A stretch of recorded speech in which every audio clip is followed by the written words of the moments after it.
खरा कि निम्नलिखित में से असत्य कथन कौन है? तो असत्य कथन को चुनना है। असत्य कथन कौन है? तो सिराएं विभिन्न अंगों से रुधिर एकत्र करके वापस हृदय में ले जाती हैं। तो ये सही है। तो ये सही क्या है? सिराएं क्या करती है? अंगों से रुधिर एकत्र करके कहाँ पे ले जाती है? हार्ट में। धमनी की भित्ति मोटी और लचीली होती है। तो ये भी सही है। उच्च रक्तदाब को अति तनाव भी कहते हैं। इसका कारण धमनिकाओं के सिकुड़ना, इससे रक्त परिवाह में प्रतिरोध कम हो जाता है। उच्च रक्तदाब को अति तनाव भी कहते हैं और इसका कारण धमनिकाओं का सिकुड़ना है। इससे रक्त प्रवाह में प्रतिरोध कम हो जाता है। धमनिकाओं का सिकुड़ना और इससे रक्त प्रवाह में प्रतिरोध क्या हो जाता है? कम हो जाता है। तो इसका क्या हो जाता है? ये गलत है। उच्च रक्तदाब में अति तनाव क्या हो जाता है? अति तनाव भी कहते हैं। इस कारण धमनिकाओं का सिकुड़ना, इससे रक्त प्रवाह में प्रतिरोध क्या हो जाता है? कम हो जाता है। ये गलत कथन है। उच्च रक्तदाब में तनाव भी कहते हैं, तनाव थोड़े कहेंगे। इसके कारण धमनिकाओं का सिकुड़ता है और रक्त प्रवाह में प्रतिरोध कम हो जाता है। नहीं, गलत बात है।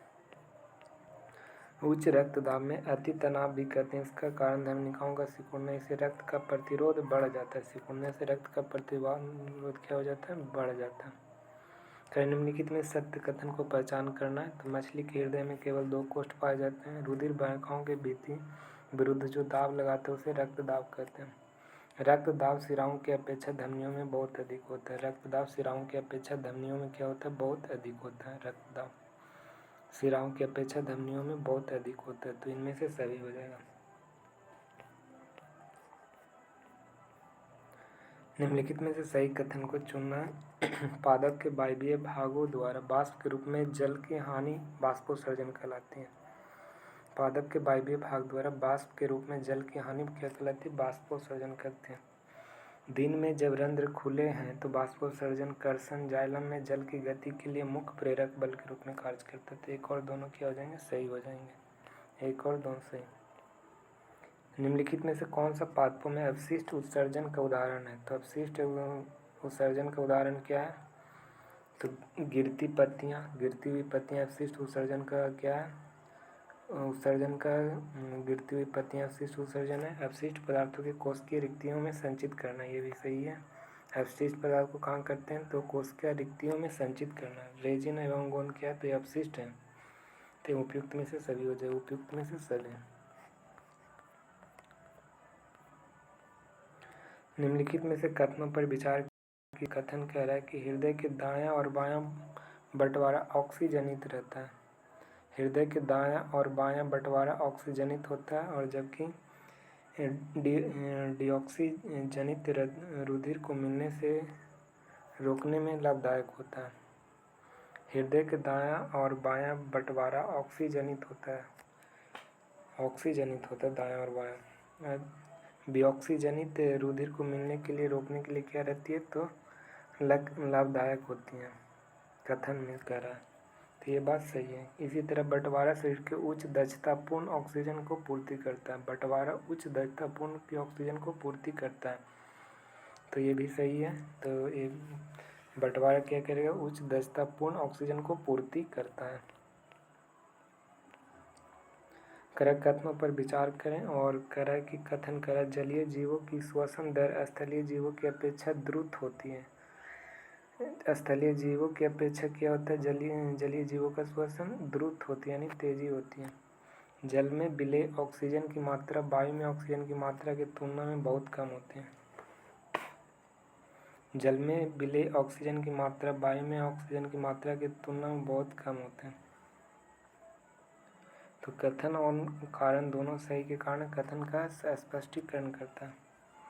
जलीय जीवों के श्वसन दर स्थलीय जीवों की अपेक्षा में क्या होती है? द्रुत होती है। जल में विलेय ऑक्सीजन की मात्रा वायु में ऑक्सीजन की मात्रा की तुलना में क्या होती है? बहुत कम होता है।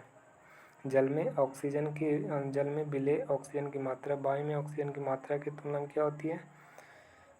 कम होती है। जल में विलेय ऑक्सीजन की मात्रा वायु में ऑक्सीजन की मात्रा की तुलना में कम होगा। जल में तो ऐसे भी ऑक्सीजन कम होगा। जलीय जीवों में श्वसन दर स्थलीय जीवों की अपेक्षा द्रुत यानी तेजी से होती है। जलीय जीवों में श्वसन दर। दोनों के दोनों क्या हो जाएंगे, तो इसके करेक्ट कथन और कारण दोनों सही स्पष्टीकरण करता है। क्षुद्रांत में वसा बड़ी गोलिकाओं के रूप में होता है। एंजाइम की क्रियाशीलता बढ़ाने के लिए बड़ी गोलिकाओं के छोटी गोलिकाओं में खंडित किसके द्वारा किया जाता है, तो पीत लवण के द्वारा किया जाता है। क्षुद्रांत में वसा रहता है जो बड़ी गोलिकाओं के रूप में रहता है वसा क्षुद्रांत में। एंजाइम की क्रियाशीलता को बढ़ाने के लिए बड़ी गोलिकाओं के छोटी गोलिकाओं में खंडित किसके द्वारा किया जाता है, तो पीत लवण के द्वारा करते हैं। अग्नाशय के अग्नाशिक रस स्रवण करता है जिसमें प्रोटीन पाचन के लिए क्या रहते हैं, तो ये ट्रिप्सिन रहता है। अग्नाशय में अग्नाशय के रस का स्रवण करता है जिसमें प्रोटीन के पाचन के लिए ट्रिप्सिन एंजाइम होता है। क्या होता है, ट्रिप्सिन एंजाइम होता है। डैश के आंतरिक स्तर पर अनेक उंगली जैसे प्रवर्ध होते हैं जिन्हें दीर्घरुम कहते हैं। डैश के आंतरिक स्तर पर अनेक उंगली जैसे प्रवर्धन होते हैं जिन्हें दीर्घरुम कहते हैं। इसे क्षुद्रांत कहते हैं। क्षुद्रांत क्या होता है, तो अतिरिक्त स्तर पर अनेक उंगली जैसे प्रवर्धन होते हैं जिन्हें क्या कहते हैं, दीर्घरुम कहते हैं। यह क्षुद्रांत क्या रहता है, तो आंतरिक स्तर पर उंगली जैसी प्रवर्धन होती है, उंगली जैसी प्रवर्धन होती है क्षुद्रांत का। हमारे अधिकांश खाद्य पदार्थ डैश पर आधारित होती है, तो ये कार्बन आधारित अणुओं पर होती हैं। हमारे अधिकांश खाद्य पदार्थ किस पर होते हैं, तो कार्बन आधारित अणुओं पर होती हैं। हमारे अधिकांश खाद्य पदार्थ कैसी होती है, तो कार्बन आधारित अणुओं पर होता है। हमारे शरीर में उपस्थित कौन सी कारक जैव उत्प्रेरक के रूप में कार्य करता है, तो एंजाइम। एंजाइम क्या है, तो हमारे शरीर में उपस्थित रहता है जो जैव उत्प्रेरक के रूप में कार्य करता है, तो एंजाइम। निम्नलिखित कथनों पर विचार कीजिए। पृथ्वी पर जीवन मुख्यतः कार्बन आधारित अणुओं पर निर्भर होती है। पृथ्वी पर जीवन क्या होता है, मुख्यतः कार्बन आधारित अणुओं पर निर्भर होती है, तो ये सही कह रहा है। विषाणु के अंदर आणविक गति बहुत तीव्र गति से होता है। विषाणु के अंदर आणविक गति बहुत तीव्र से होता है, ये गलत बात है। केवल एक सही है, पृथ्वी जीवन का मुख्य कार्बन आधारित अणुओं पर डिपेंड करता है। निम्नलिखित में से कौन सा कोशिका अंतरोष्मिक क्रियाओं का परिचालन के लिए ईंधन की तरह प्रयुक्त होता है। कौन सी कोशिका है जो अंतरोष्मिक क्रियाओं के परिचालन के लिए ईंधन की तरह क्या करती है, प्रयुक्त होता है। तो ईंधन के तरह प्रयुक्त होता है क्या, तो एटीपी। क्या प्रयुक्त होता है, एटीपी है। जो कौन सा कोशिका अंतरोष्मिक क्रियाओं के परिचालन के लिए ईंधन की तरह प्रयुक्त करता है, तो एटीपी एडिनो ट्राइफॉस्फेट होता है जो अंतरोष्मिक क्रियाओं के परिचालन के लिए ईंधन की तरह प्रयुक्त होता है। कौन सा आहार नल का सबसे लंबा भाग है, तो ये क्षुद्रांत होता है। जो आहार नल का सबसे लंबा भाग होता है क्षुद्रांत। मुंह से अमाशय तक भोजन द्वारा ले जाया जाता है, तो ये ग्रसिका में। मुंह से अमाशय तक भोजन ले जाया जाता है ग्रसिका में। अमाशय से संबंधित सही कथनों पर विचार करना है, तो इसमें क्या होता है, इससे HCl का स्रवण होता है। अमाशय में HCl का स्रवण होता है। इससे पेप्सिन एंजाइम का स्रवण होता है। अमाशय में पेप्सिन एंजाइम का स्रवण होता है और इससे श्लेष्मा का भी स्रवण होता है, तो इसमें सभी सही हो जाएगा। अमाशय से HCl स्रवण होता है, पेप्सिन एंजाइम का भी स्रवण होता है और श्लेष्मा ग्लैंड के भी स्रवण होता है। करेक्ट। डैश में भी एक एंजाइम होता है जिसे लार एमिलस कहते हैं। तो लार में भी क्या होता है, एक एंजाइम होता है जिसे लार एमिलस कहते हैं। लार एमिलस कहते हैं। रस संवेदी ग्राही किस चीज़ संवेदी ग्राही किस चीज़ का पता लगाता है, तो स्वाद का पता लगाता है। घ्राण ग्राही किस चीज़ का पता लगाती है, तो गंध का। घ्राण ग्राही जो किस चीज़ का पता लगाती है, गंध का लगाती है। डैश तंत्रिकाओं की बनी होती है, तो तंत्रिका किसकी बनी होती है, तो मेरुरज्जु को। मेरुरज्जु है जो तंत्रिकाओं के बना होता है। किसका बना होता है, तंत्रिकाओं का बना होता है मेरुरज्जु। मस्तिष्क के भाग कौन कौन से हैं, तो इसका अग्र मस्तिष्क, मध्य मस्तिष्क और पश्च मस्तिष्क। मस्तिष्क के 3 भाग होते हैं, अग्र मस्तिष्क, मध्य मस्तिष्क, पश्च मस्तिष्क। मस्तिष्क का मुख्य सोचने वाला क्या होता है, तो अग्र मस्तिष्क है। जो मुख्य सोचने वाले भाग होते हैं अग्र मस्तिष्क, मुख्य सोचने वाला। मेरुरज्जु की रक्षा कौन करता है, तो मेरुरज्जु का रक्षा करता है कौन, कशेरुक या रीढ़ की हड्डी। कशेरुक या रीढ़ की हड्डी। कौन सा पादप हार्मोन कोशिकाओं के लिए लंबाई में वृद्धि में सहायक होता है, तो ऑक्सिन। ऑक्सिन हार्मोन है जो कोशिकाओं के लंबाई में वृद्धि में क्या करती है, सहायक करती है। कौन सा पादप हार्मोन्स है जो तने की वृद्धि में सहायक रहती है? तो तने की वृद्धि में जेब्रेलिन हार्मोन है जो तने की वृद्धि में सहायता करती है। जेब्रेलिन हार्मोन तने के। अबटू ग्रंथि को थायरोक्सिन हार्मोन बनाने के लिए किसका आवश्यकता होती है? अबटू ग्रंथि को थायरोक्सिन हार्मोन बनाने के लिए किसका आवश्यकता होती है? तो आयोडीन का। अबटू ग्रंथों को थायरोक्सिन हार्मोन बनाने के लिए किसका आवश्यकता होती है? तो आयोडीन का होता है। थायरोक्सिन हमारे शरीर में किसको नियंत्रित करता है? तो कार्बोहाइड्रेट, प्रोटीन और वसा का। कार्बोहाइड्रेट, प्रोटीन, वसा का। थायरोक्सिन है जो हमारे शरीर को नियंत्रित करते हैं। कार्बोहाइड्रेट, प्रोटीन, वसा का। थायरोक्सिन हमारे शरीर को किसको नियंत्रित करता है? कार्बोहाइड्रेट, प्रोटीन, वसा को नियंत्रित करता है। यदि हमारे आहार में आयोडीन की कमी है तो हम किस रोग से ग्रसित हो सकते हैं? तो ग्वाइटर से। आयोडीन की कमी होता है तो किसका ग्रसित होता है? ग्वाइटर की। वृद्धि हार्मोन किस ग्रंथि से स्रावित होता है? तो पीयूष ग्रंथि से वृद्धि हार्मोन स्रावित होता है, पीयूष ग्लैंड से। इंसुलिन का उत्पादन कहाँ होता है? तो इंसुलिन का उत्पादन कहाँ होता है? अग्नाशय से होता है इंसुलिन का उत्पादन। रुधिर में शर्करा स्तर को नियंत्रित करने में सहायता करता कौन? तो इंसुलिन। रुधिर में शर्करा स्तर को नियंत्रित करता कौन? तो इंसुलिन हार्मोन। इनमें से कौन अंतःस्रावी ग्रंथि? तो पीयूष ग्लैंड, थायराइड ग्लैंड और एड्रिनल ग्लैंड, ये सभी क्या है? तो अंतःस्रावी ग्लैंड है। पीयूष gland, thyroid gland, adrenal gland अंतःस्रावी ग्रंथ है। वृद्धि हार्मोन क्या होता है? तो पिट्यूटरी ग्लैंड होता है जो सभी अंगों की वृद्धि को प्रेरित करता है। इंसुलिन रक्त में शर्करा को नियमन करता है। टेस्टोस्टेरोन वृषण के लिए होता है। एड्रेनलिन हार्मोन एड्रिनल ग्लैंड के लिए होता है।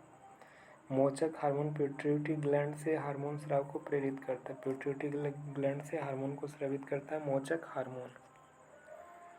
सही कथन को चुनना। जीवित रहने के लिए जनन आवश्यक नहीं है। तो ये सही है, जीवित रहने के लिए जनन रिप्रोडक्शन आवश्यक नहीं है। जीव को संतति उत्पन्न करने के लिए अत्यधिक ऊर्जा को व्यय करने पड़ते हैं, ये भी सही है। विभिन्न जीव में इसलिए दृष्टिगोचर होते हैं क्योंकि वे जनन करते हैं, ये भी सही है। दृष्टिगोचर होते हैं क्योंकि वे जनन करते हैं। तीनों के तीनों सही है। आनुवांशिक गुणों का संदेश किस में होता है? तो किस में होगा? डीएनए के अणुओं में होता है। आनुवांशिक गुणों का संदेश किस में होता है? डीएनए के अणुओं में। एक कोशिकीय जीवों की उत्पत्ति होती है तो विभाजन और विखंडन के द्वारा। एक कोशिकीय जीवों की उत्पत्ति विभाजन या विखंडन के द्वारा होता है। हाइड्रा तथा प्लेनेरिया जैसे सरल प्राणियों को यदि कोई टुकड़े में काट दिया जाए तो प्रत्येक टुकड़ा विकसित होकर पूर्ण जीव का निर्माण करती है। किस विधि से होता है? तो पुनरुद्भवन के द्वारा।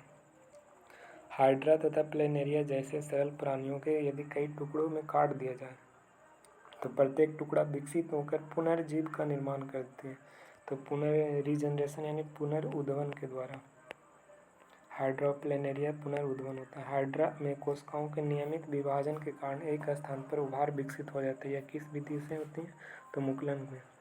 मुकुलन विधि के द्वारा क्या हो जाता है? तो हाइड्रा में कोशिकाओं का नियमित विभाजन के कारण एक स्थान पर उभार विकसित हो जाता है। यह मुकुलन के कारण हाइड्रा में हो जाती है उभार विकसित। नेक्स्ट कह रहा है कि गन्ना किस विधि द्वारा उगाए गए पौधे का एक उदाहरण है? तो गन्ना में क्या होता है? तो कायिक प्रवर्धन होता है। गन्ना में कायिक प्रवर्धन होता है। उस जनन का विधि का नाम है जिसमें नर और मादा दोनों भाग में लेते हैं, तो लैंगिक जनन। उस जनन विधि का क्या नाम है जिसमें नर और मादा दोनों भाग लेते हैं? तो ये लैंगिक जनन होती है। पुंकेसर एवं स्त्री केसर पुष्प का कैसा भाग है? तो ये जनन भाग है।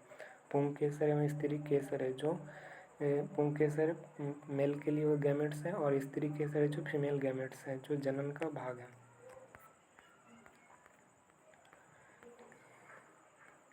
देखो ये पराग कोश हो गया, ये तंतु हो गया, ये दल पंखड़ी या बादल, ये यहाँ पे अंडाशय, ये वर्तिका, वर्तिका काग्र, वर्तिका, वर्तिका काग्र, अंडाशय, ये स्त्री केसर होता है।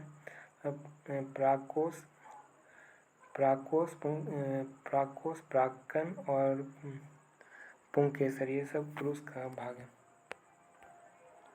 निम्नलिखित में से कौन सा कथन सत्य? पुंकेसर नर जनन अंग है जो परागन कण बनाते हैं और परागन कण समानतः पीले हो सकते हैं, तो ये सही है। पुंकेसर नर जनन अंग है जो परागकण बनाते हैं और परागकण समानतः कैसी होती है? पीली होती है। स्त्री केसर पुष्प के केंद्र में अवस्थित होती है। पुष्प का मादा का जननांग होता है, तो ये भी सही है। स्त्री केसर कहाँ होता है? पुष्प के केंद्र में अवस्थित होता है और यह पुष्प का मादा जननांग होती है। नेक्स्ट कह रहा है कि परागकणों का स्थानांतरण उसी पुष्प के वर्तिकाग्र पर होता है, तो यह डैश कहलाता है, तो ये स्वपरागण कहलाता है। जो स्थानांतरण पुष्प के वर्तिकाग्र पर होगा वह स्वपरागण कहलाता है। कौन सा हार्मोन है जो शुक्राणु उत्पादन के नियंत्रण के अतिरिक्त लड़कों में यौवन अवस्था के लक्षणों का भी नियंत्रण करता है? तो टेस्टोस्टेरोन। किसमें कह रहा है? लड़कों में। तो यौवन अवस्था के लक्षणों में का भी नियंत्रण करता है, तो ये टेस्टोस्टेरोन हो जाएगा। टेस्टोस्टेरोन मेल में पाया जाता है टेस्टोस्टेरोन। मानव मादा जनन तंत्र का भ्रूण कहाँ स्थापित होता है? तो गर्भाशय में होता है भ्रूण स्थापित, गर्भाशय में।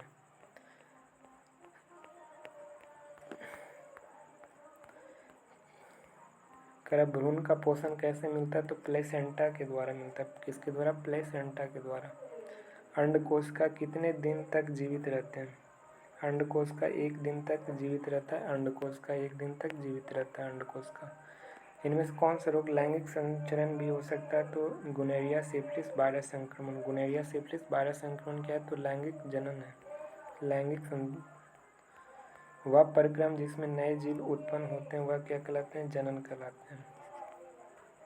मेंडल ने आनुवांशिक प्रयोग किस पौधे पर किया था? तो मटर के पौधे पर किया था।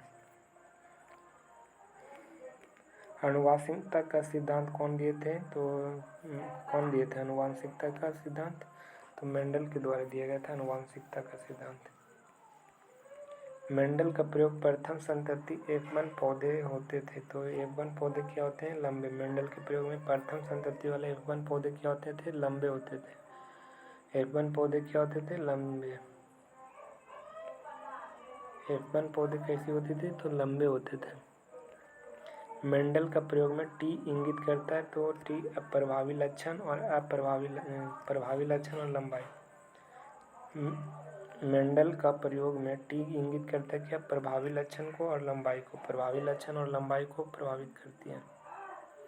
मेंडल में टी है जो प्रभावी लक्षण और लंबाई को, और F1 क्या करती है? तो लंबे है। प्रथम संज्ञा F1 लंबे।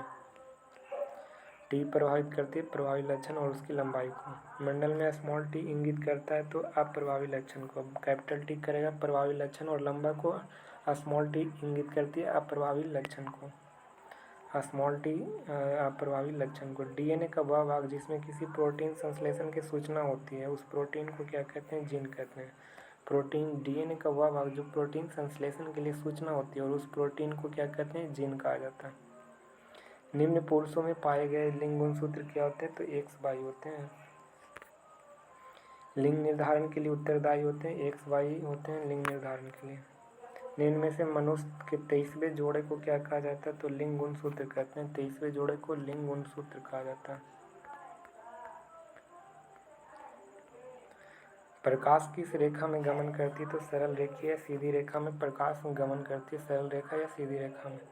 प्रकाश का एक सरल रेखा पथ की ओर इंगित करते हैं जिसे क्या कहते हैं? प्रकाश की किरण। सरल रेखा पथ की ओर इंगित करता है जिसे क्या कहते हैं? प्रकाश किरण कहते हैं।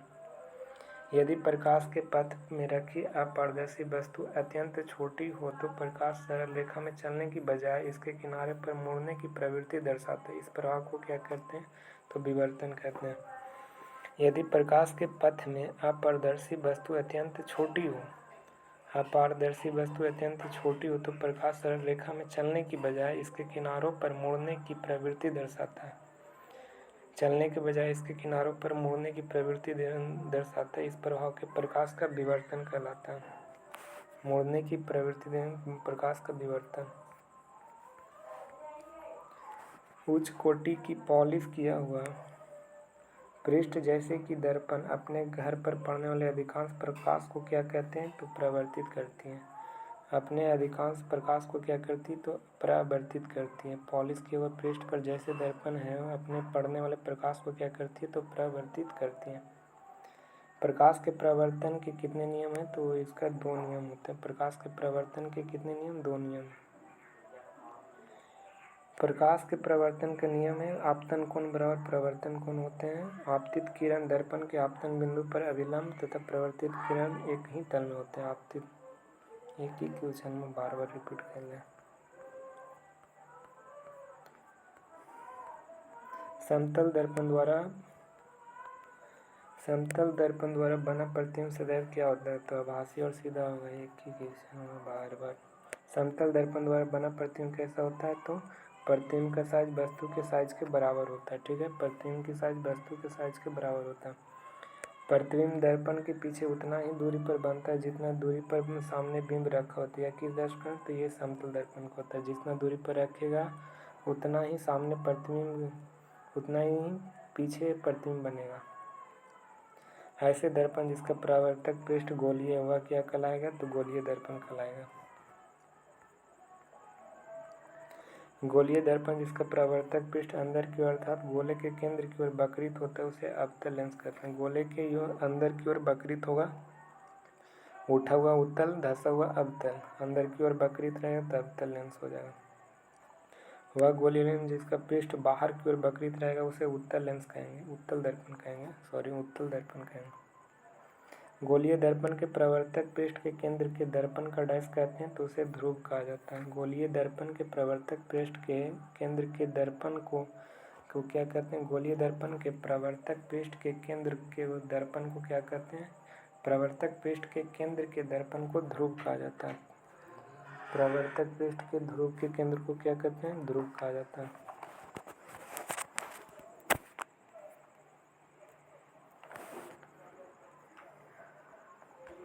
गोलीय दर्पण के प्रवर्तक पृष्ठ के केंद्र के दर्पण को क्या कहते हैं? ध्रुव कहते हैं।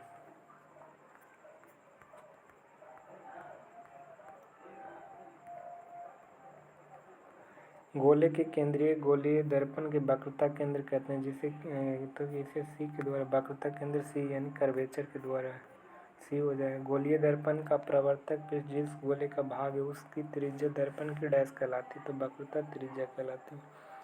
गोलीय दर्पण का परावर्तक पृष्ठ जिस गोले का भाग है उसकी त्रिज्या दर्पण की क्या कहलाती है? वक्रता त्रिज्या कहलाती है। प्रवर्तक पृष्ठ का जिस गोले का भाग है उस त्रिज्या दर्पण की क्या होती है? वक्रता त्रिज्या होती है दर्पण की।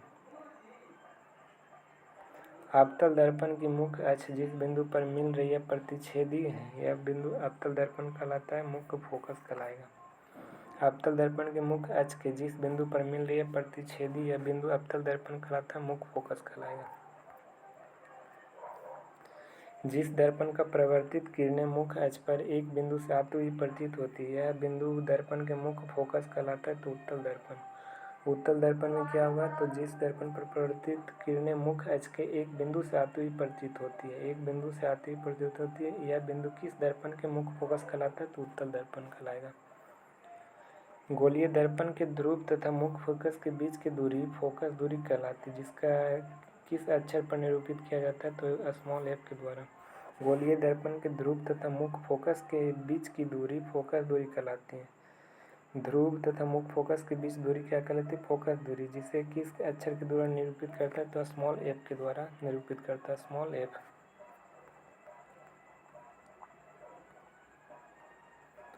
गोलीय दर्पण के परावर्तक पृष्ठ वृत्ताकार सीमा रेखा के व्यास के दर्पण क्या कहलाता है? तो द्वारक कहलाता है। गोलीय दर्पण के परावर्तक पृष्ठ के वृत्ताकार सीमा रेखा का व्यास दर्पण का क्या कहलाता है? द्वारक कहलाता है। वृत्ताकार सीमा रेखा का व्यास दर्पण की क्या कहलाता है? द्वारक कहलाता है। गोलीय दर्पण की वक्रता त्रिज्या r और फोकस दूरी f है तो उसका क्या हो जाएगा? r बराबर क्या हो जाएगा? 2f हो जाएगा, r बराबर 2f। अवतल दर्पण में यदि किसी वस्तु स्थित अनंत पर है तो प्रतिबिंब का आकार कैसा होगा? तो यह अत्यंत छोटा होगा। वस्तु की स्थिति अनंत पर है तो प्रतिबिंब क्या हो जाएगा? अवतल दर्पण में अनंत पर होगा तो अत्यंत छोटा हो जाएगा। देखो याद रट्टा मार दो वही बना अवतल दर्पण का टोटल।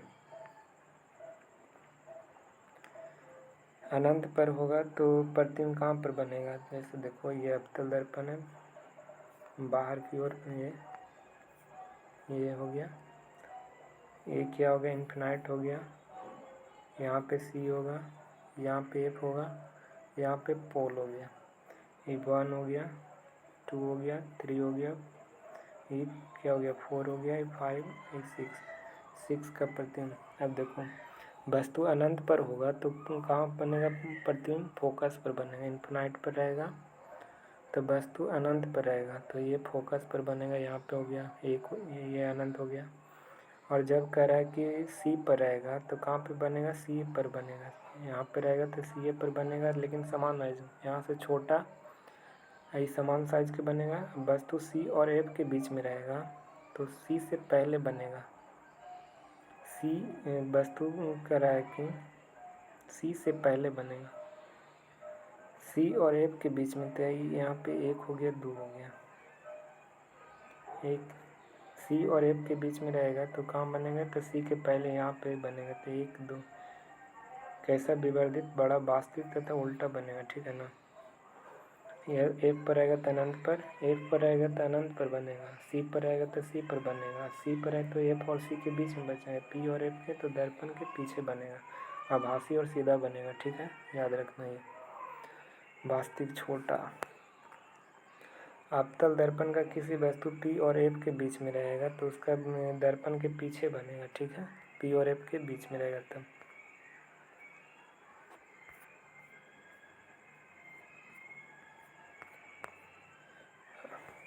अवतल दर्पण में यदि किसी वस्तु पी और एफ के बीच में होगा तो इसका प्रतिबिंब आभासी और सीधा बनेगा, आभासी और सीधा ये है तो ये होगा, वही वाला है। निम्नलिखित में से कौन अवतल दर्पण का उपयोग नहीं किया जा सकता है, तो अवतल दर्पण टॉर्च, सर्चलाइट, वाहनों के अग्रदीपों, हेडलाइट के लिए किया जाता है। टॉर्च में किया जाता है, सर्च लाइट में किया जाता है, वाहनों के अग्र हेडलाइट में भी अवतल दर्पण, वाहनों के साइड मिरर उत्तल दर्पण का, सेविंग क्रीम और सोलर कुकर में अवतल दर्पण, दंत विशेषज्ञ या सौर भट्टियों में अवतल दर्पण होता है। तो ये साइड मिरर उत्तल दर्पण, बी आंसर क्या है, गलत है। उत्तल दर्पण में यदि किसी वस्तु स्थिति अनंत पर है, उत्तल दर्पण में किसी वस्तु की स्थिति अनंत पर है तो प्रतिबिंब की प्रकृति कैसा होगा, आभासी और सीधा हो जाएगा। उत्तल दर्पण का देखो अनंत पर है तो इसका प्रतिबिंब कहाँ, फोकस पर दर्पण के पीछे बनेगा, अनंत पर तो आभासी और सीधा बनेगा। अत्यधिक छोटा और बिंदु के साइज का बनेगा, अत्यधिक छोटा और बिंदु का साइज बनेगा। अनंत पर रहेगा उत्तल दर्पण में तो फोकस पर बनेगा, अनंत और दर्पण के ध्रुव यानी पी के बीच, ध्रुव पी के बीच में होना चाहिए। अनंत और ध्रुव के बीच में रहेगा तो पोल और फोकस के बीच में बनेगा, छोटा बनेगा। अनंत और ध्रुव के बीच में तो पोल और फोकस के बीच में छोटा, आभासी और सीधा बनेगा।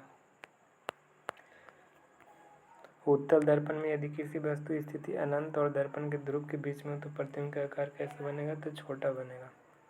अनंत और ध्रुव के बीच में रहेगा तो कैसे बनेगा, छोटा बनेगा। वाहन में साइड दर्पणों के रूप में किस दर्पण का उपयोग किया जाता है, तो उत्तल दर्पण का प्रयोग करते हैं। उत्तल दर्पण सदैव प्रतिबिंब बनता है तो सीधा और छोटा बनता है, सीधा और छोटा बनता है। निम्नलिखित में से दर्पण का सूत्र क्या होता है, 1/b प्लस यू बराबर 1/f होता है। किसी ऑटोमोबाइल पीछे दृश्य देखने के लिए उपयोग होने वाले उत्तल दर्पण की वक्रता त्रिज्या 3.0 मीटर है। एक बस में दर्पण से 5 मीटर की दूरी पर इसका प्रतिबिंब की स्थिति प्राकृतिक साइज कैसा होगा, किसका, उत्तल दर्पण मैंने कर रहा है। तो उत्तल दर्पण में आभासी सीधा बनेगा और साइज से बिंदु से बिंब से छोटा यानी 0.3 गुना बनेगा।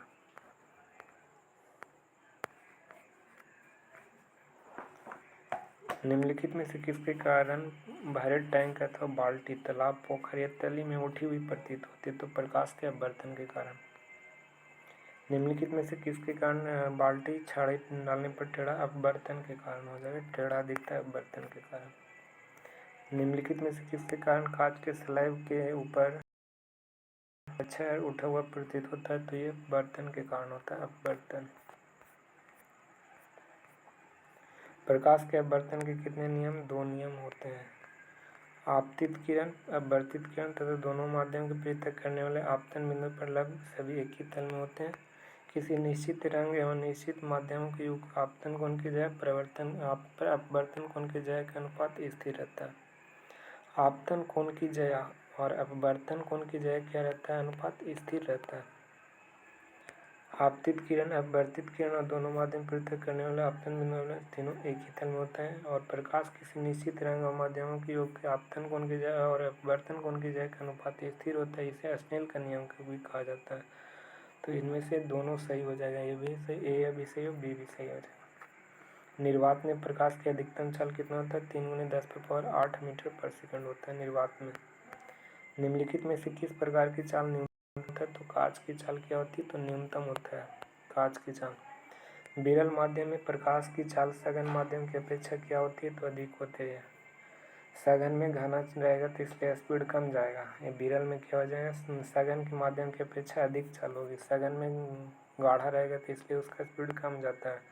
और अपवर्तनांक किसका अधिक होगा? तो सघन माध्यम में अपवर्तनांक अधिक होता है, इसलिए भी चाल किया जाएगा। विरल में प्रकाश की चाल क्या हो जाएगी? अधिक होगी। जब प्रकाश सघन से विरल माध्यम में जाएगी तो इसकी चाल में बढ़ जाती है। सघन से विरल की ओर चाल में बढ़ जाती है, किसके कारण होता है? यह अविलंब से क्या हो जाएगी? दूर हट जाएगी। विरल में जा रहा है तो दूर हट जाएगा। दो पृष्ठों से घिरा हुआ कोई पारदर्शी माध्यम जिसका एक या दोनों पृष्ठ गोलीय है वह क्या कहलाता है? लेंस कहलाता है। एक या दोनों पृष्ठ क्या हो? गोलीय हो। एक या दोनों पृष्ठ गोलीय होते हैं वे क्या कहलाते हैं? लेंस कहलाते हैं।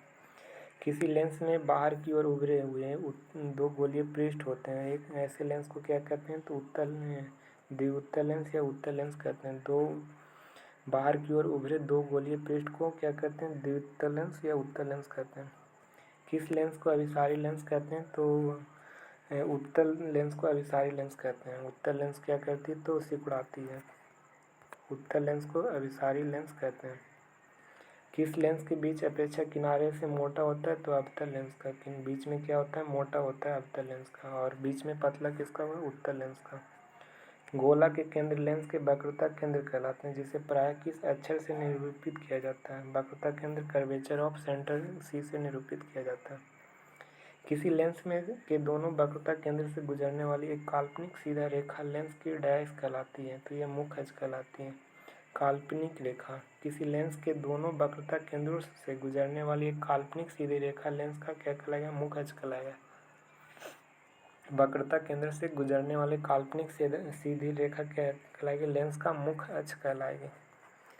लेंस का मुख्य अक्ष।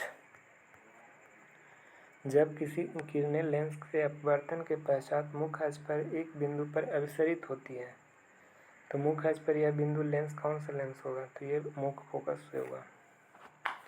जब किसी लेंस से अपवर्तन के पश्चात एक बिंदु पर अभिसरित हो जाती है तो मुख्य अक्ष पर यह बिंदु लेंस का मुख्य फोकस होगा।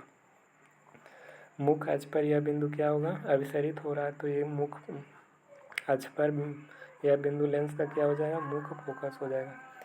किसी लेंस में मुख्य फोकस के प्रकाश के केंद्र से दूरी कहलाती क्या? तो फोकस दूरी कहलाती है।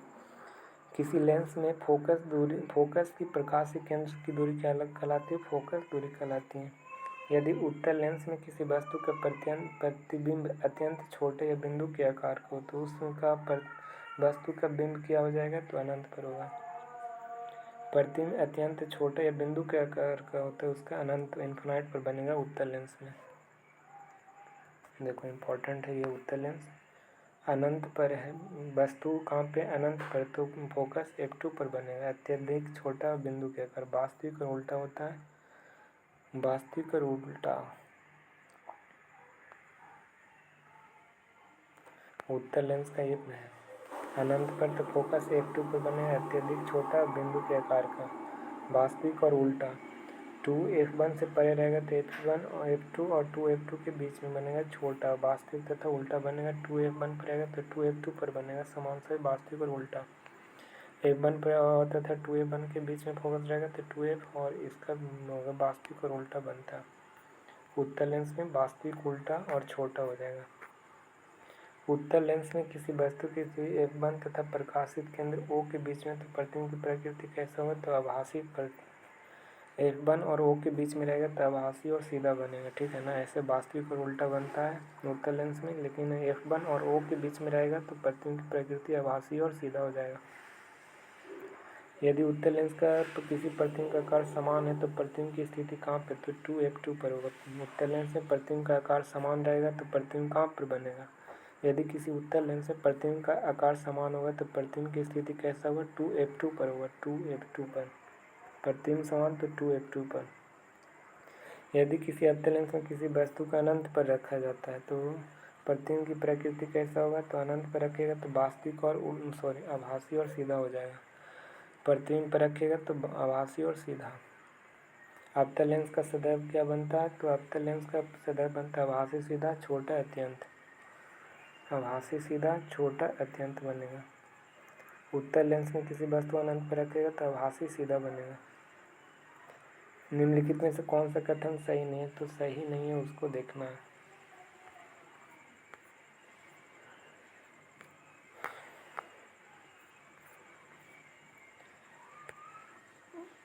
किसी वस्तु का मुख अक्ष के समानांतर आने वाली कोई प्रकाश की किरण उत्तल लेंस से अपवर्तन के पश्चात लेंस की दूसरी ओर मुख फोकस से गुजरेगी।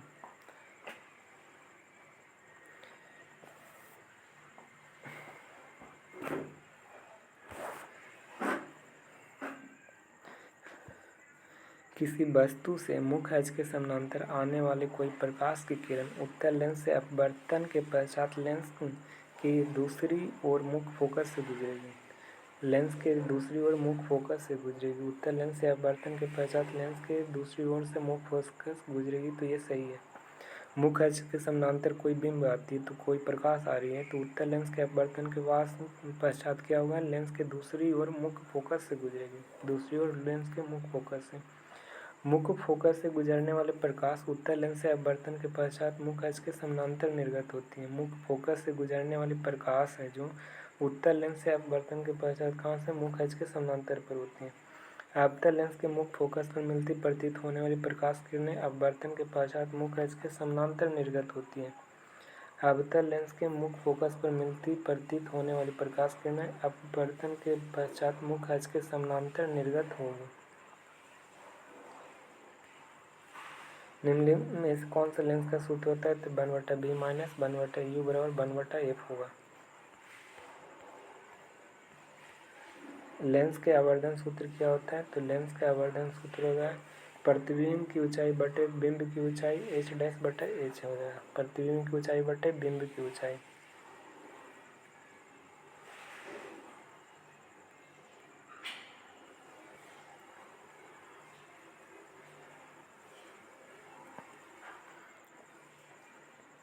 लेंस का फोकस दूरी दिया गया और लेंस की कितनी दूरी पर रखें कि वस्तु की बिंब लेंस से 10 सेंटीमीटर प्रतिबिंब बने। किसी गोलीय दर्पण में फोकस दूरी उसकी वक्रता त्रिज्या की क्या होगी, आधा होती है। फोकस दूरी वक्रता त्रिज्या की क्या हो जाएगी, आधा। किसी लेंस की क्षमता उसकी फोकस दूरी के व्युत्क्रम में होती है, जबकि लेंस की क्षमता किसमें मापते हैं, तो डायोप्टर में मापते हैं। लेंस की क्षमता फोकस दूरी के उल्टा होता है। मानव नेत्र और रंग बिरंग दिया गया। निम्नलिखित में से किसे मानव नेत्र के बंद करके पहचान नहीं कर सकता है, तो रंग को। मानव नेत्र को बंद करके रंग को नहीं पहचान सकता। मानव नेत्र किस भाग पर किसी वस्तु का प्रतिबिंब बनता है, तो रेटिना या दृष्टि पटल पर प्रतिबिंब बनता है। रेटिना या दृष्टि पटल पर। नेत्र की गोलक की आकृति लगभग गोलाकार होती है। इसका व्यास लगभग कितना होता है, तो 2.3 सेंटीमीटर होता है। नेत्र की गोलक की आकृति कैसी होती है, गोलाकार होती है और इसका व्यास कितना होता है, तो 2.3 सेंटीमीटर होता है। डैश केवल विभिन्न दूरियों पर रखी वस्तुओं को रेटिना पर फोकसित करने के लिए आवश्यक फोकस दूरी का सूक्ष्म समायोजन करती है, जिसे क्रिस्टलीय लेंस होता है। क्या होता है, क्रिस्टलीय लेंस क्या होती है, तो क्रिस्टलीय लेंस में केवल विभिन्न दूरियों पर रखी गई वस्तु को रेटिना पर फोकसित करने के लिए क्रिस्टलीय लेंस को केवल विभिन्न दूरियों पर रखी वस्तुओं के रेटिना पर फोकसित करने के लिए आवश्यक फोकस दूरी सूक्ष्म समायोजन करती है। आवश्यक फोकस दूरी क्या करती है, सूक्ष्म समायोजन करती है किस पर, क्रिस्टलीय लेंस के दूरियों पर रखी गई वस्तु के रेटिना पर फोकसित करने के लिए होता है। जो फोकस दूरी के सूक्ष्म समायोजन करती है क्रिस्टलीय लेंस, इंपॉर्टेंट है जरा। क्रिस्टलीय लेंस केवल विभिन्न दूरियों पर रखी वस्तुओं के रेटिना पर फोकसित करने के लिए आवश्यक फोकस दूरी का सूक्ष्म समायोजन करती है। केवल विभिन्न दूरियों पर रखी वस्तुओं के रेटिना पर फोकसित करने के लिए कॉर्निया के पीछे एक संरचना होती है जिसे परितारिका कहते हैं। कॉर्निया के पीछे एक संरचना होती है जिसे क्या कहते हैं? परितारिका कहते हैं। मानव नेत्र डैश गहरा पेशीय डायफ्राम होता है जो पुतली के साइज को नियंत्रित करती है। मानव नेत्र एक परितारिका मानव नेत्र का परितारिका होता है जो गहरा पेशीय डायफ्राम होता है जो पुतली साइज को क्या करती है? नियंत्रित करती है। गहरा पेशीय डायफ्राम कौन है? तो परितारिका है जो पुतली साइज को नियंत्रित करती है। नेत्र में प्रवेश करने वाले प्रकाश की मात्रा किसके द्वारा नियंत्रित करती है? तो ये पुतली के द्वारा नियंत्रित करती है। पुतली के द्वारा नियंत्रित करती है प्रकाश को। रेटिना पर किसी वस्तु को उल्टा वास्तविक प्रतिबिंब किसके द्वारा बनती है? तो अभिनेत्र लेंस के द्वारा। किसके द्वारा उल्टा वास्तविक बनती है? तो अभिनेत्र लेंस के द्वारा बनती है। मानव नेत्र में किस तंत्रिका के द्वारा हम किसी वस्तु को जैसा है वैसा ही देख लेते हैं? तो दृक् तंत्रिका के कारण जैसा है वैसा ही देख लेते हैं, दृक् तंत्रिका के कारण। अभिनेत्र लेंस की फोकस दूरी में परिवर्तन डैश क्या कहलाते हैं? तो पक्षमावी के द्वारा किया जाता है। अभिनेत्र लेंस की फोकस दूरी में परिवर्तन होता है किसके कारण? तो पक्षमावी द्वारा होता है। पक्षमावी के द्वारा अभिनेत्र लेंस में फोकस दूरी का क्या हो जाता है? चेंज या परिवर्तन हो जाता है। अभिनेत्र लेंस की वह क्षमता जिसके कारण वह अपनी फोकस दूरी को समायोजित कर लेती है वह क्या कहलाती है? तो तरंग कहलाती है। अभिनेत्र लेंस की वह क्षमता जिसके कारण वह फोकस दूरी को समायोजित कर लेता है वह क्या कहलाता है? तरंग कहलाता है। अभिनेत्र लेंस का वह क्षमता जिसके कारण वह अपनी फोकस दूरी को समायोजित कर लेता है वह क्या कहलाएगा? तरंग कहलाएगा। किसी वस्तु को सुस्पष्ट देखने के लिए न्यूनतम दूरी कितनी होनी चाहिए? 25 सेंटीमीटर होनी चाहिए। वह न्यूनतम दूरी जिस पर रखी गई कोई वस्तु बिना किसी तनाव के अत्यधिक स्पष्ट देखी जा सकती है उसे सुस्पष्ट दर्शन कहते हैं।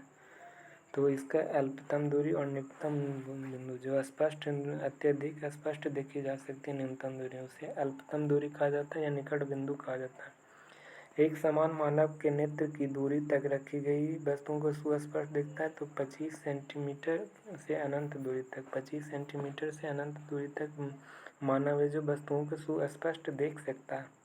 कभी कभी अधिक आयु के कुछ व्यक्तियों के नेत्र का क्रिस्टलीय लेंस दूधिया या धुंधला हो जाता है। इस स्थिति को क्या कहते हैं? मोतियाबिंद। दूधिया और धुंधला हो जाएगा, आँख का मोतियाबिंद का शिकार हो जाएगा।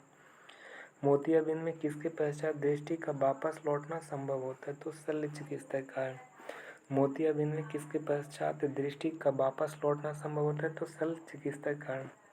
निम्नलिखित में से कौन मानव दृष्टि दोष है? तो इसमें निकट दृष्टि दोष, मायोपिया, हाइपरमेट्रोपिया और प्रेसबायोपिया ये सब क्या है? तो मानव दृष्टि दोष है। जब किसी व्यक्ति को निकट रखी वस्तुओं को स्पष्ट देख सकता है परंतु दूरी रखी हुई वस्तुओं को सुस्पष्ट नहीं देख सकते, इस स्थिति को कौन सा दोष कहते हैं? तो निकट दृष्टि दोष कहते हैं। निम्नलिखित में से कौन सा दृष्टि दोष में किसी दूर रखी वस्तुओं का प्रतिबिंब दृष्टि पटल पर न बनकर दृष्टि पटल के सामने बनती है? तो निकट दृष्टि दोष में दृष्टि पटल पर न बनकर क्या बनती है? दृष्टि पटल के सामने बनती है। दृष्टि पटल पर के सामने बनेगी तो निकट दृष्टि दोष हो जाएगा।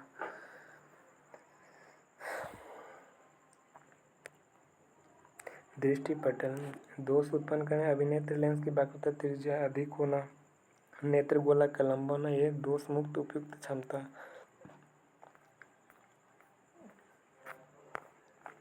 यदि किसी वस्तु के निकट दृष्टि दोष उसमें कौन सा लेंस लगेगा? तो अवतल लेंस लगेगा। निकट दृष्टि तो निकट दिखेगा, दूर नहीं। जब किसी वस्तु को व्यक्ति को स्पष्ट देख सकते परंतु निकट रखी वस्तुओं का स्पष्ट नहीं दिखाते, ये निकट के नहीं दिखेगा तो ये दूर दृष्टि दोष हो जाएगा। निकट नहीं दिखता तो दूर दृष्टि दोष, निकट दिखता है तो उसमें दूर नहीं दिखेगा।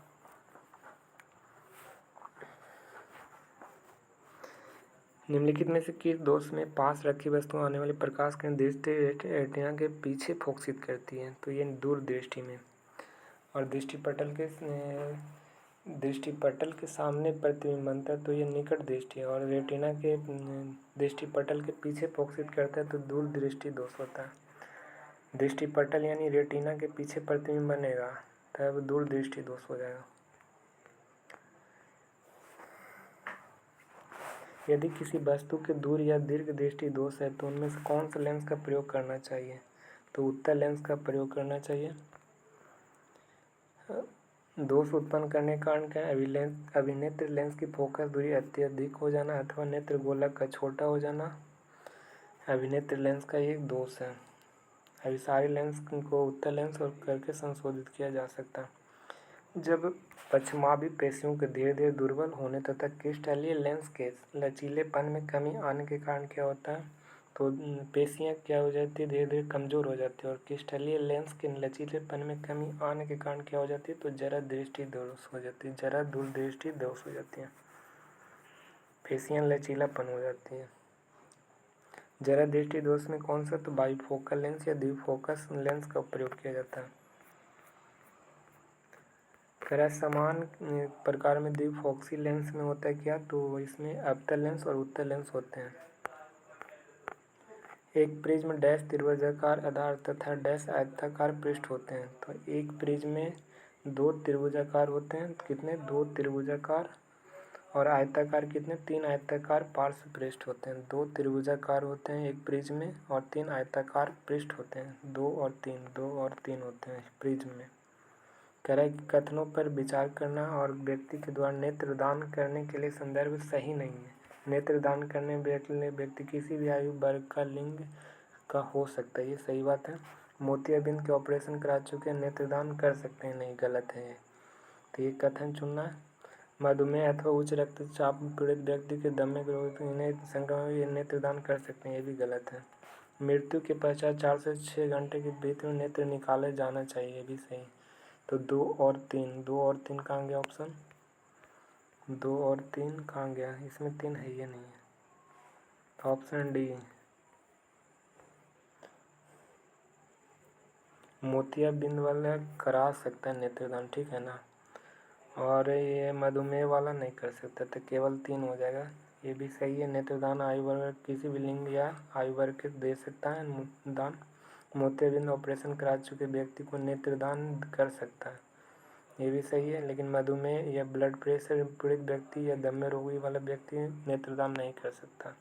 मृत्यु के पश्चात 4 से 6 घंटे भीतर नेत्र निकाले कर दान किया जाएगा, तब ये क्या हो जाएगा? सक्सेसफुल हो जाएगा। तो इसमें से कौन सही नहीं है? तो इनमें से सही नहीं है, ऑप्शन थर्ड गलत है।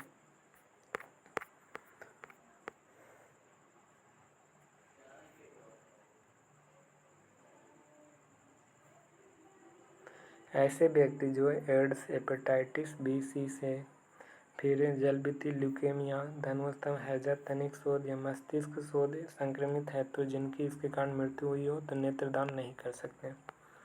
किस रोग के संक्रमित व्यक्ति नेत्रदान नहीं कर सकते हैं? एड्स हो गया, हेपेटाइटिस बी और सी नहीं कर सकते हैं। है यार, एड्स वाला कर सकते नहीं। तो किस रोग के संक्रमित व्यक्ति नेत्रदान नहीं कर सकते हैं? हैजा, तनिक शोध, मस्तिष्क शोध ये भी हो जाए, जलबिती, तीव्र ल्यूकेमिया तथा धनुस्तंभ ये भी नहीं कर सकता है। एड्स, हेपेटाइटिस बी और सी ये सब नहीं कर सकता। प्रिज्म में कितना विशेष आकृति के कारण निर्गत किरण आपतित किरण की दिशा से एक कोण बनाती है? इस कोण को क्या कहते हैं? विचलन कोण कहते हैं। प्रिज्म के विशेष आकृति के कारण निर्गत किरण आपतित किरण की दिशा से, निर्गत किरण है जो ये आपतित किरण है, और निर्गत किरण के एक कोण बनाती है, इस कोण को विचलन कोण कहते हैं। क्या कहते हैं? विचलन कोण। निर्गत किरण और आपतित किरण की दिशा से एक कोण बनाती है जिसे क्या कहते हैं? विचलन कोण कहते हैं। प्रिज्म के विशेष आकृति का निर्गत किरण आपतित किरण की दिशा में एक कोण बनाती है, इस कोण को क्या कहते हैं? आपतित किरण की दिशा में एक कोण बनाती है, तो इस कोण को विचलन कोण कहते हैं। प्रिज्म से निकलने वाले राग कौन सा? तो विबग्योर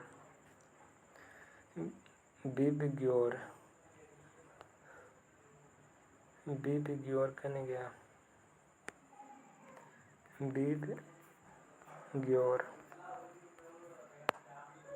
तो पहले वायलेट हो जाएगा, वायलेट के बाद इंडिगो हो जाएगा, फिर ब्लू हो जाएगा, फिर ग्रीन हो जाएगा, येलो हो जाएगा, फिर ऑरेंज हो जाएगा, फिर बाद में रेड हो जाएगा। तो ये हो गया, ऑप्शन सी इसका राइट आंसर हो जाएगा। प्रकाश के अवयवों कणों में विभाजन को डैश कहते हैं, तो विक्षेपण कहते हैं। प्रकाश के अवयवों कणों के विभाजन को क्या कहते हैं? तो विक्षेपण कहा जाता है। श्वेत प्रकाश में प्रिज्म से गुजरने के पश्चात प्रकाश के विभिन्न वर्ण आपतित किरण के सापेक्ष अलग अलग कोनों पर झुकते हैं, जिसमें कौन से प्रकाश सबसे कम झुकता है। सबसे कम कौन सा प्रकाश झुकेगा? तो लाल। श्वेत प्रकाश से गुजरने वाले पश्चात प्रकाश के विभिन्न वर्ण आपतित किरण के सापेक्ष अलग अलग कोनों पर झुकते हैं, जिसमें कौन सा प्रकाश सबसे कम झुकेगा? तो रेड रंग है जो सबसे कम झुकेगा, ठीक है ना, रेड लाल रंग। किसी प्रिज्म से गुजरने के पश्चात प्रकाश के विभिन्न रंग आपतित किरण के सापेक्ष अलग अलग कोनों पर झुकते हैं। लाल प्रकाश सबसे कम झुकता है और बैगनी सबसे अधिक झुकेगा। लाल सबसे कम झुकता है और बैगनी क्या होता है? सबसे अधिक झुकता है। वायुमंडल में उपस्थित जल के सूक्ष्म बूंदे द्वारा सूर्य के प्रकाश डैश के कारण इंद्रधनुष बनता है, तो परिक्षेपण के कारण बनता है। उपस्थित जल के सूक्ष्म बूंदों द्वारा सूर्य के प्रकाश के विपरीत दिशा में इंद्रधनुष बनता है, जो किसके कारण? परिक्षेपण के कारण बनता है। यदि सूर्य की दिशा पश्चिम है तो इंद्रधनुष कहाँ बनेगा? पूरब की ओर बनेगा। पूर्व की दिशा पश्चिम होगा तो इंद्रधनुष पूरब बनेगा। गर्म वायु अपने ऊपर की ठंडी वायु की तुलना में हल्की होती है। ठंडी वायु की तुलना में क्या होती है? हल्की होती है। गर्म वायु ठंडी वायु की तुलना में क्या होती है? हल्की होती है, सबसे कम गर्म, और ठंडी वाला क्या हो जाएगा? भारी। तो इसका वर्तनांक ठंडी वायु की अपेक्षा थोड़ा क्या हो जाएगा? थोड़ा कम हो जाएगा। अब वर्तनांक क्या हो जाएगा? जो भारी रहेगा, तो भारी कौन है? ठंडी। तब वर्तनांक भारी होगा जो उसमें क्या हो जाएगा? तो अब वर्तनांक अधिक होगा, और जो हल्का होगा उसमें अब वर्तनांक क्या हो जाएगा? थोड़ा कम होगा, तो ठंडी वायु की अपेक्षा थोड़ा कम हो जाएगा। इसका वर्तनांक ठंडी वायु की अपेक्षा थोड़ा क्या हो जाएगा? कम हो जाएगा। ठंडी वायु की अपेक्षा थोड़ा कम हो जाएगा। गर्म वायु अपने ऊपर की ओर ठंडी वायु की तुलना में हल्की कम होता है। ठंडी वायु की तुलना में हल्की कम होती है। अब इसका वर्तनांक ठंडी वायु की अपेक्षा थोड़ा कम होता है। ठंडी वायु की अपेक्षा थोड़ा कम कौन हो जाएगा? ठंडी वायु भारी हो जाता है, इसलिए अब वर्तनांक अधिक होगा। भारी में क्या होगा? अब वर्तनांक कम हो जाएगा। आकाश में तारे टिमटिमाते पड़ते किसके कारण? तो अपवर्तन के कारण प्रकाश में तारे टिमटिमाते हैं। निम्न में से किस कारण से सूर्य हमें वास्तविक सूर्योदय से लगभग 2 मिनट पूर्व और दिखाई देते हैं? वास्तविक सूर्य से 2 मिनट बाद पश्चात दिखाई, वायुमंडलीय अपवर्तन के कारण। 2 मिनट पूर्व और 2 मिनट बाद दिखाई देते हैं सूर्य वायुमंडलीय अपवर्तन के कारण। निम्नलिखित में से कौन सी घटना प्रकाश की प्रकीर्णन के कारण नहीं है? आकाश का नीला रंग होता है, गहरे समुद्र का जल का रंग नीला प्रकीर्णन के कारण। सूर्योदय में रक्तताप दिखाई देता है, ये प्रकीर्णन के कारण। लेकिन ग्रहों का टिमटिमाना ये प्रकाश के अपवर्तन के कारण होता है। आकाश नीला, गहरे समुद्र का जल का रंग, सूर्योदय सूर्यास्त के समय रक्तताप दिखता है, ये प्रकीर्णन के कारण। टिंडल प्रभाव किस परिघटना से उत्पन्न होती है? तो प्रकाश के प्रकीर्णन की घटना से उत्पन्न होती है टिंडल प्रभाव, प्रकाश के प्रकीर्णन की घटना से। नेक्स्ट कह रहा है कि टिंडल प्रभाव के बारे में संदर्भ में सही नहीं, यानी गलत को चुनना है। प्रकीर्णित प्रकाश का वर्ण प्रकीर्णित करने वाले कणों के साइज पर निर्भर करता है। प्रकीर्णित प्रकाश का वर्ण है जो प्रकीर्णन वाले कणों के साइज पर निर्भर करता है। अत्यंत सूक्ष्म कण मुख्य रूप से लाल प्रकाश को प्रकीर्णन करते हैं। अत्यंत सूक्ष्म कण जो होते हैं जो मुख्य रूप से किस पर? लाल प्रकाश के प्रकीर्णन करते हैं, ये भी सही है। बड़े साइज के कण अत्यधिक तरंगदैर्घ्य के प्रकाश के प्रकीर्णित करते हैं, ये गलत हो जाएगा ना। अत्यंत सूक्ष्म कण जो मुख्य रूप से किसका? लाल प्रकाश के प्रकीर्णित करते हैं। सूक्ष्म कण लाल प्रकाश को प्रकीर्णित नहीं करते हैं, ठीक है ना। बड़े साइज का कण अधिक तरंगदैर्घ्य प्रकाश के प्रकीर्णित करते हैं। सही कणों के साइज बहुत अधिक होता है जो प्रकीर्णित प्रकाश के श्वेत भी प्रतीत हो सकता है, तो ये सही हो जाएगा। अत्यंत सूक्ष्म कण लाल प्रकाश को प्रकीर्णित करते हैं, ये गलत। किसी अंतरिक्ष यात्री आकाश को नीला के अपेक्षा काला क्यों प्रतीत होता है? वायुमंडलीय अनुपस्थित प्रकाश के प्रकीर्णन न होना, बहुत अधिक ऊंचाई होना। आकाश नीला के अपेक्षा काला क्यों दिखाते हैं? वायुमंडल की अनुपस्थिति, प्रकीर्णन नहीं होगा। अत्यधिक ऊंचाई होने के कारण भी आकाश क्या दिखाई देता है? काला दिखाई प्रतीत होता है। खतरे का संकेत या ट्रैफिक का प्रकाश लाल रंग क्यों होते हैं? तो लाल रंग का सबसे कम प्रकीर्णन होता है। लाल रंग सबसे कम प्रकीर्णन यानी फैलता है। विद्युत धारा, किसी विद्युत धारा में सतत या बंद पथ को क्या कहते हैं? तो विद्युत परिपथ कहते हैं। सतत या बंद परिपथ को क्या कहते हैं? तो विद्युत परिपथ कहते हैं। विद्युत आवेश प्रवाह की दर को क्या कहते हैं? विद्युत धारा कहते हैं। आवेश के प्रवाह की धारा को क्या कहते हैं? विद्युत धारा कहते हैं। विद्युत धारा की दिशा कैसी होती है? तो परिपथ में इलेक्ट्रॉन की प्रवाह की दिशा के विपरीत होती है। इम्पोर्टेंट क्वेश्चन है। विद्युत धारा की दिशा कैसी होती है? तो परिपथ में इलेक्ट्रॉन की प्रवाह की दिशा के विपरीत होती है। इलेक्ट्रॉन के प्रवाह की दिशा के विपरीत होती है धारा की दिशा। इलेक्ट्रॉन प्रवाह की दिशा के विपरीत होती है धारा की दिशा। विद्युत आवेश का ऐसे मात्रक कूलम्ब होते हैं जो लगभग कितने इलेक्ट्रॉन के समान आवेश के तुल्य होता है? तो 6 × 10⁻18 होता है।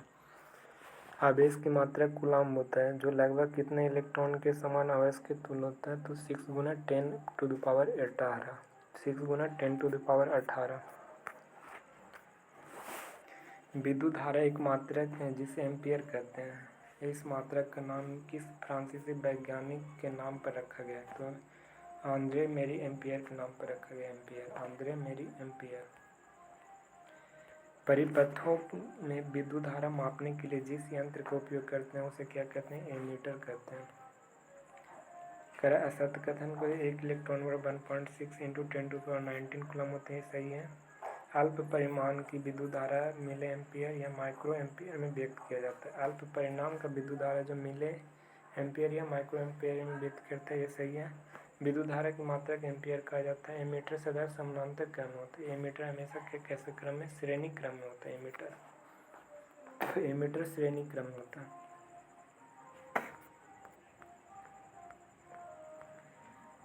किसी विद्युत बल्ब के तंतु में 0.5 एम्पियर है। विद्युत धारा 10 मिनट तक प्रवाहित होती है। विद्युत धारा आवेश Q बराबर क्या होता है? NE। Q बराबर IT होता है ना।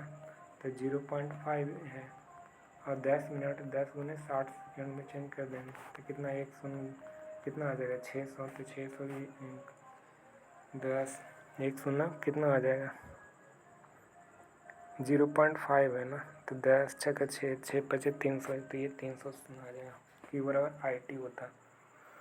विद्युत विभवांतर का ऐसा ही वोल्ट होता है जिसे इटली के किस भौतिक वैज्ञानिक ने दिया था? अलोसांद्रा वोल्टा ने दिया था।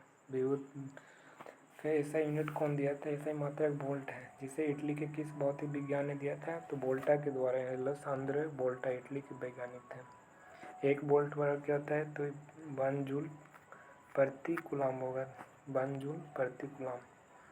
सही विकल्प का पहचान करना। 1 वोल्ट बराबर जूल बटा कूलम्ब होता है। 1 वोल्ट बराबर 1 जूल कूलम्ब इनवर्स होती है। दोनों ए और बी दोनों सही हो जाएगा।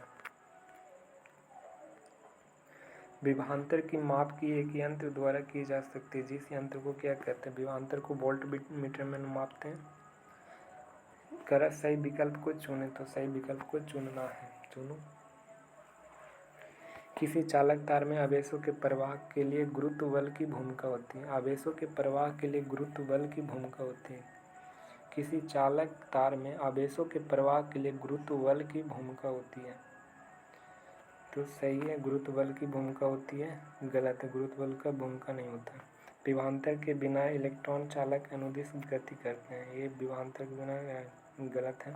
विद्युत विभवांतर का मात्रक वोल्ट मीटर होता है ना कि वोल्ट मीटर। विद्युत विभवांतर का वोल्ट होता है ना, ये भी गलत है। वोल्ट मीटर के सदैव पार्श्व क्रम में संयोजित किया जाता है जिसका विभवांतर मापता है, जिसके बीच का विभवांतर मापता है। वोल्ट मीटर क्या है? तो पार्श्व क्रम में यानी उल्टा क्रम में संयोजित किया जाता है जिसके बीच का विभवांतर मापना होता है। 12 वोल्ट के 2 बिंदुओं के 2 कूलम्ब के आवेश को ले जाने के लिए कितना हो जाएगा? तो वोल्ट दिया हुआ है, कितना वोल्ट? 12 वोल्ट। और Q बराबर कितना है? आवेश कितना है? तो ये 2 कूलम्ब है। तो इसका सूत्र क्या हो जाता है? इसका सूत्र होगा W बराबर VQ। W बराबर क्या होता है? VQ वोल्ट गुना आवेश। W बराबर क्या हो जाएगा? W बराबर V गुना Q। तो निकालना क्या है? निकालना कार बराबर क्या होता है? तो V गुना यानी वोल्ट गुना आवेश। बंद स्विच कौन है? तो बंद स्विच का उदाहरण है ये वाला, बंद स्विच का उदाहरण है। विद्युत सेल हो गया। बैटरी अथवा सेलों का संयोजन इस प्रकार होता है, बैटरी एवं सेलों का संयोजन। खुली प्लग ये वाला हो गया, बंद बिंदु हो जाएगा बंदों में, और तार संधि यानी जंक्शन नोड ये हो गया। अब बिना संधि के तार क्रॉसिंग, बिना संधि के तार क्रॉसिंग, तो ये वाला बिना संधि के तार क्रॉसिंग हो गया। विद्युत बल्ब हो गया, प्रतिरोधक हो गया, ये प्रतिवर्ती प्रतिरोधक या धारा नियंत्रण हो गया, ये तिरछा हो जाएगा, ये वाला प्रतिरोधी एमीटर ये हो गया, वोल्टमीटर ये वाला। करा कि 1827 में जर्मन भौतिक विज्ञान ने किस धातु के तार में प्रवाहित विद्युत धारा के उसके सिरों के विभवांतर में परस्पर संबंध का पता लगाया था। तो जॉर्ज साइमन ओम ने यह पता लगाया था कि किसी धातु के तार में प्रवाहित विद्युत धारा और उसके सिरों के बीच विभवांतर के परस्पर संबंध होता है। किसी धातु के तार में प्रवाहित विद्युत धारा और उसके सिरों के बीच विभवांतर के परस्पर में क्या होता है, संबंध होता है। ये कौन बताया था? जॉर्ज साइमन ओम के द्वारा। एक विद्युत परिपथ में धातु के तार दो सिरों के बीच विभवांतर उसमें प्रवाहित होने वाले विद्युत धारा के समानुपाती होता है। धारा विद्युत धारा के समानुपाती होता है, परंतु तार का ताप समान रहना चाहिए। इसे क्या कहते हैं? ओम का नियम कहते हैं। ओम के नियम में क्या होता है? तो दो सिरों के बीच का विभवांतर उसमें प्रवाहित होने वाले विद्युत धारा के समानुपाती होते हैं, परंतु तार का ताप समान रहना चाहिए। इसे ओम का नियम कहते हैं। ओम का नियम का संबंध कौन सा सत्य है? तो इनमें से सभी। V डायरेक्टली प्रोपोर्शनल आई, V बराबर IR होता है, R रेजिस्टेंस बराबर क्या हो जाता है? वोल्ट बटा आवेश। V बराबर I बटा I, तो तीनों इसका सभी हो जाएगा। V directly proportional I, V बराबर IR, और इसका R नीचे, तो R बराबर क्या हो जाएगा? V बटा I हो जाएगा।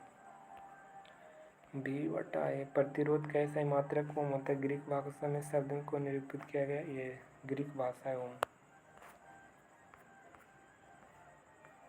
किसी प्रतिरोधक से प्रवाहित होने वाले विद्युत धारा उसके प्रतिरोधक के व्युत्क्रमानुपाती होता है। यदि प्रतिरोध दुगना हो जाए तो विद्युत धारा कितना हो जाएगा? तो आधी हो जाएगा। विद्युत प्रतिरोध है जो क्या व्युत्क्रमानुपाती होती है विद्युत धारा के। यदि प्रतिरोध को दुगना कर दिया जाए तो विद्युत धारा क्या हो जाएगा? देखो,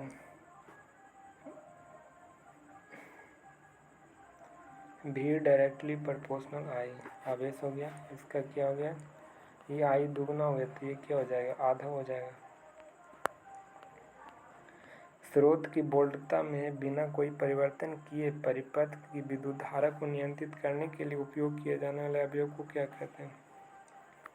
कह रहा है कि वोल्टता में बिना कोई चेंज किए हुए परिपथ की विद्युत धारा को नियंत्रित करने के लिए उपयोग किए जाने वाले अवयव प्रतिरोध होते हैं।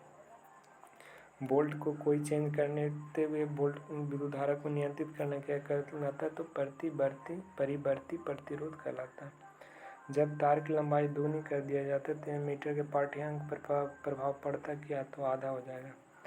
जब तार की लंबाई दुगनी कर देंगे तो ये मीटर के पाठ्यांक में प्रभाव पड़ेगा, यह आधी हो जाता है ये मीटर। चालक का प्रतिरोध निम्न में से किस पर निर्भर करता है? तो चालक का प्रतिरोध किस पर निर्भर करेगा? चालक का प्रतिरोध है जो पदार्थ की प्रकृति पर, चालक की लंबाई पर, अनुप्रस्थ काट के क्षेत्रफल पर। ये तीनों पर 1, 2, 3 सही हो जाएगा। चालक का प्रतिरोध किस पर डिपेंड करता है? तो पदार्थ की प्रकृति पर, चालक की लंबाई पर, अनुप्रस्थ काट के क्षेत्रफल पर। किसी पदार्थ का निम्न में कौन ताप में परिवर्तन के साथ परिवर्तित होते हैं? तो केवल प्रतिरोध, केवल प्रतिरोधकता। ताप में परिवर्तन के साथ क्या होते हैं? परिवर्तित होते हैं। तो प्रतिरोध और प्रतिरोधकता दोनों है जो ताप के साथ क्या हो जाते हैं? परिवर्तन होते हैं। धातुओं के मिश्रण धातु तथा मिश्र धातु की प्रतिरोधकता अत्यंत कम होता है, जिसका प्रतिशत 10⁻⁸ ओम मीटर और से लेकर 10⁻⁶ ओम मीटर। रबड़ और कांच जैसे विद्युत का प्रतिरोधी 10⁻12 से लेकर 10⁻17 ओम मीटर की कोटि तक होती है। यदि विद्युत बल्ब में